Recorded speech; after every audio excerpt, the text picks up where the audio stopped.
and welcome to the fourth part of this four-part series on servicing the Genoa Furler. In the first part, we removed the furler. In the second part, I stripped it down. In the third part, I rebuilt it with parts I found in Brisbane. And this, the fourth and final part, I'll be putting it all back together. Or rather, we'll be putting it back together. And in that respect, I'd like to thank Anna and Domi of Tea Time and Sarah and Ben from Waterloo Sunset for all the help. I'd also like to thank the kids for manning the galley that day.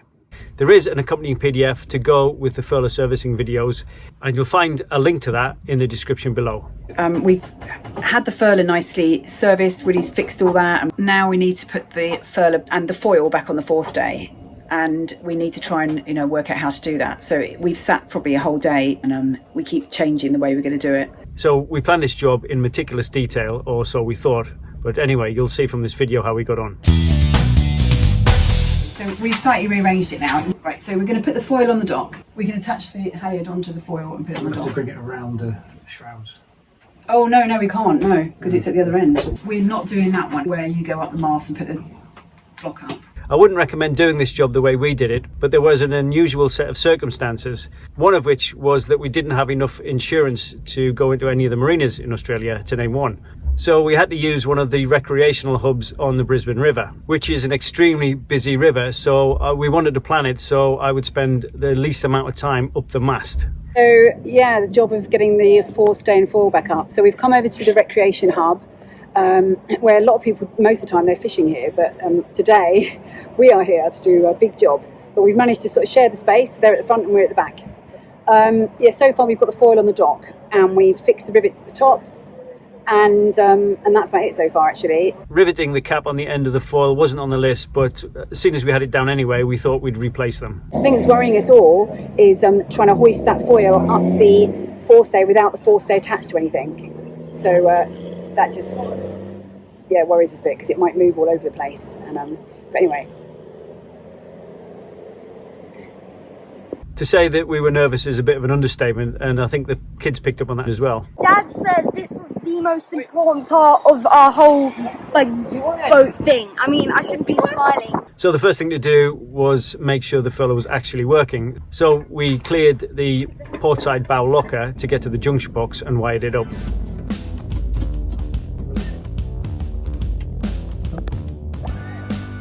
Woo! Okay.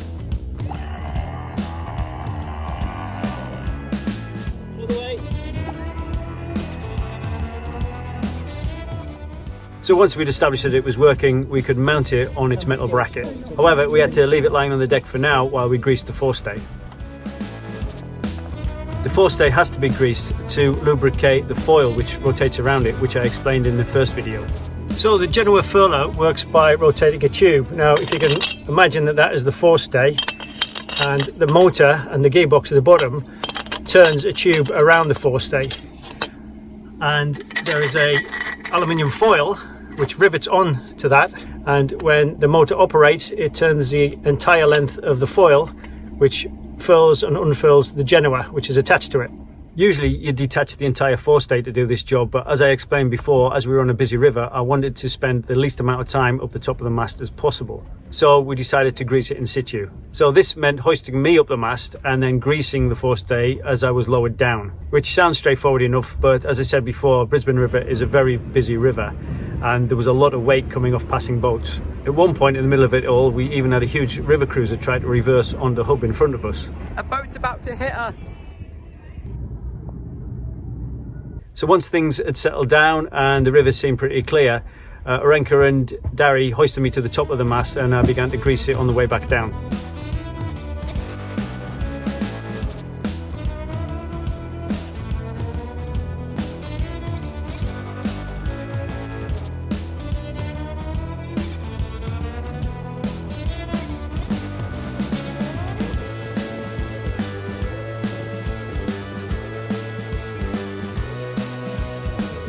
Unfortunately, we didn't do it in time and got hit by the wake from a passing ferry.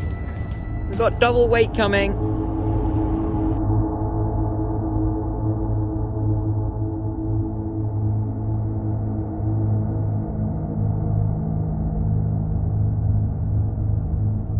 fast we can catapult it over the rope. I ended up getting more grease on me than on the forestay. So once I was back down and safely back on the deck, it was time for a PTSD cup of tea before removing the forestay.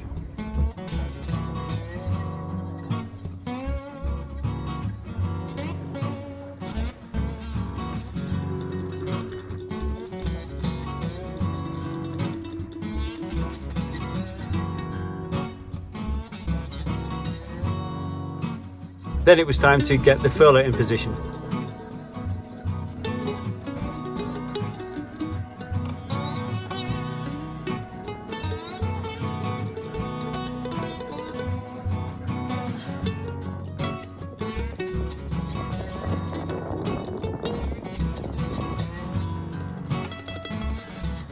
So we tied a mousing line at the bottom of the forestay and passed it through the foil to hold it steady. And then it was time to hoist the foil up the forestay, and at this point I think even the kids were feeling the tension. If anyone around here doesn't do their job properly, that's it. The entire thing's going to come down into our forestay, and then our circle navigation will actually be over. This is very, very stressful. Just a heads up, if you find these videos useful and you're the type of person who likes to return a favour, then you can buy me a beer by clicking on the super thanks below this video, just like these guys did. Thanks fellas, much appreciated.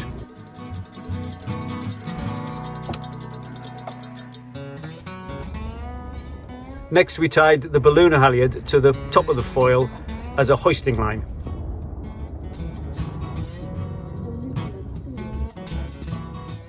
Then we hoisted it to the top of the mast.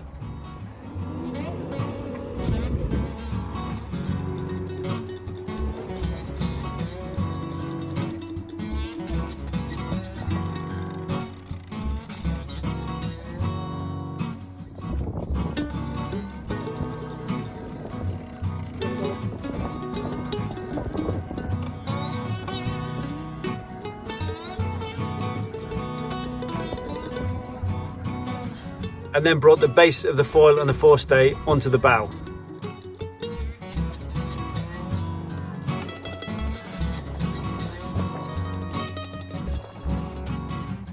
At this point we'd already loosened the backstays and we'd tightened up the temporary forestay to bring the mast forward.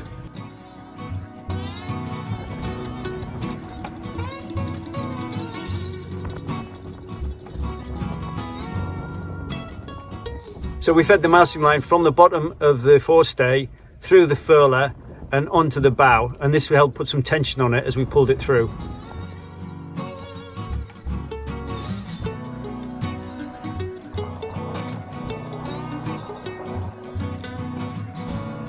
By this time we had so many lines around the pulpit that they began to get a bit tangled up.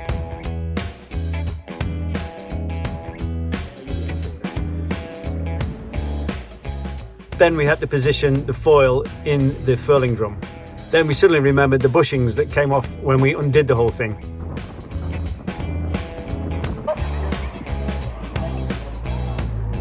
Where are the bushings? Ask Dad where the bushings are. What's the bushing? Where are the bushings, Woody? Dad, where are the bushing? Anyway, eventually we found the bushings.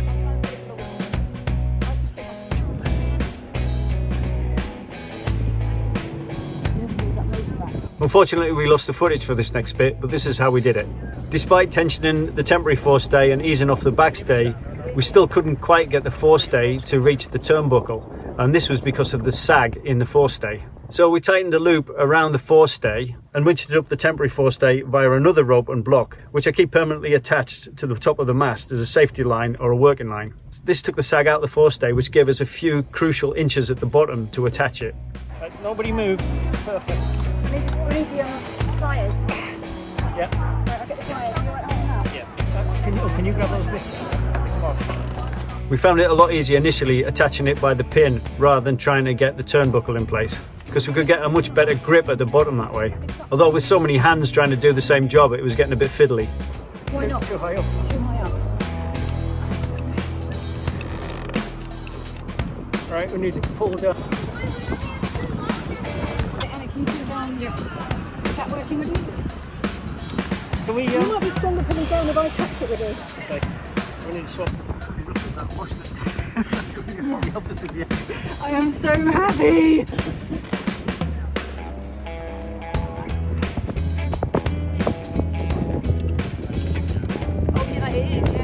And now a plug for the Patreon platform where I mentioned that PDF earlier. Have you ever dreamt of a lifestyle like this?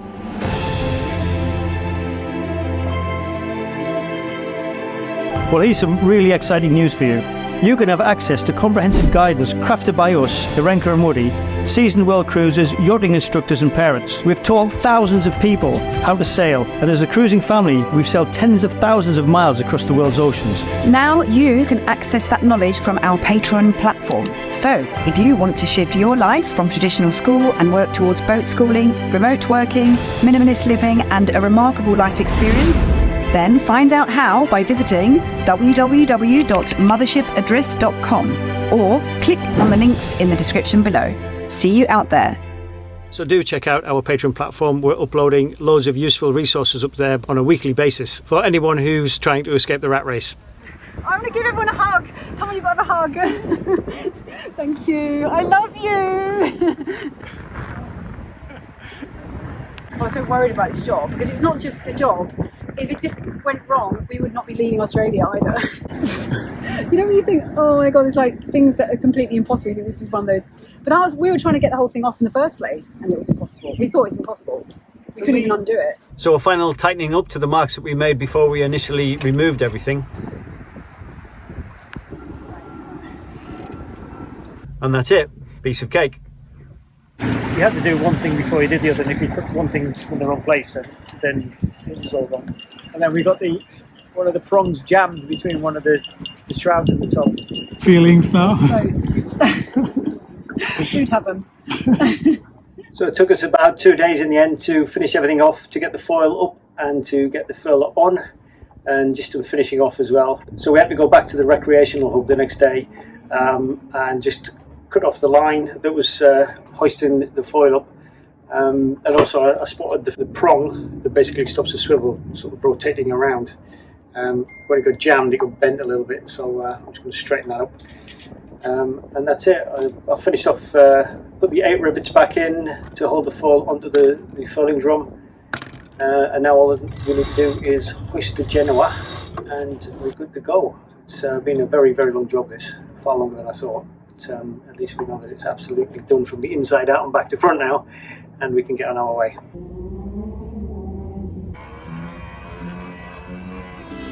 That's it, thanks for watching, and be sure to check out our other sailing and travel channel, Mothership Adrift. Thanks in particular to our patrons who make all things possible. If you want to become a patron, just follow the links in the description below. You can also check out our merch store with mugs and t-shirts with our Mothership branding.